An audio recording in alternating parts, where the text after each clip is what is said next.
কাশ্মীৰৰ যিটো এক নম্বৰ যিটো ইনচিডেণ্ট হৈছিলে সেই ইনচিডেণ্টটোৰ পিছত আমাৰ এটা ভিডিঅ' ডিষ্ট্ৰিবিউচন হৈছিলে অডিঅ' ভিডিঅ' ফাইল এটা য'ত MLA বিধায়ক আমিনুল ইছলামে এটা মন্তব্য কৰিছিলে যিটো মন্তব্য আমি ভাবোঁ যে মানে খুব উত্তেজিত আৰু যিটো মানে তেওঁৰ পৰা এইটো আশা কৰা নাযায় আৰু সেইটো তেওঁ মানে ইনচাইট কৰাৰ কাৰণে সেই মন্তব্যটো তেখেতে দিছে আৰু সেই মন্তব্যটো আমি অফেন্স হিচাপে লৈছোঁ আৰু সেইটো আমি এটা কেছ ৰুজু কৰিছোঁ। কেছ নম্বৰ হ'ল 347/2025।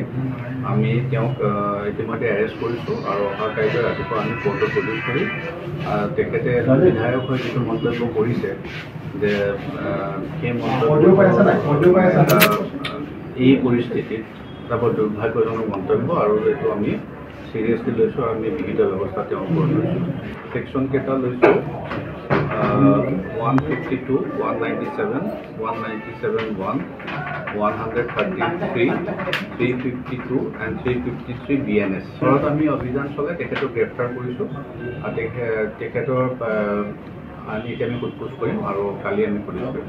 নাই অভিযান চলোৱা নাই, আমি অভিযান চলাই পেলাই তেওঁক আমি গ্ৰেপ্তাৰ কৰি লৈ আহিছোঁ। নাই এতিয়া আমি তদন্ত কৰিম আৰু বাকীখিনি এতিয়া তদন্ত কৰিলে গম পাম। এতিয়া আমি মোবাইলৰ আমি তদন্তখিনি কৰি চাওঁ আৰু কিয় তেওঁ মন্তব্য দিছে সেইটো গুৰুত্বপূৰ্ণ কথা। তেওঁ কি কাৰণে এই কথাটো ক'লে সেইটো আমি এতিয়া তদন্তত আমি উলিয়াবলৈ চেষ্টা কৰিম। কাশ্মীৰৰ যিটো এক নম্বৰ যিটো ইনচিডেণ্ট হৈছিলে সেই ইনচিডেণ্টটোৰ পিছত আমাৰ এটা ভিডিঅ' ডিষ্ট্ৰিবিউচন হৈছিলে অডিঅ' ভিডিঅ' ফাইল এটা য'ত MLA বিধায়ক আমিনুল ইছলামে এটা মন্তব্য কৰিছিলে যিটো মন্তব্য আমি ভাবোঁ যে মানে খুব উত্তেজিত আৰু যিটো মানে তেওঁৰ পৰা এইটো আশা কৰা নাযায় আৰু সেইটো তেওঁ মানে ইনচাইট কৰাৰ কাৰণে সেই মন্তব্যটো তেখেতে দিছে আৰু সেই মন্তব্যটো আমি অফেন্স হিচাপে লৈছোঁ আৰু সেইটো আমি এটা কেছ ৰুজু কৰিছোঁ। কেছ নম্বৰ হ'ল 347/2025।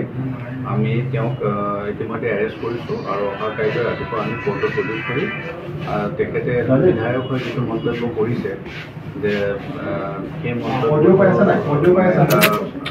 এই পৰিস্থিতিত এটা বৰ দুৰ্ভাগ্যজনক মন্তব্য আৰু এইটো আমি চিৰিয়াছলি লৈছোঁ আৰু আমি বিহিত ব্যৱস্থা তেওঁৰ ওপৰত লৈছোঁ।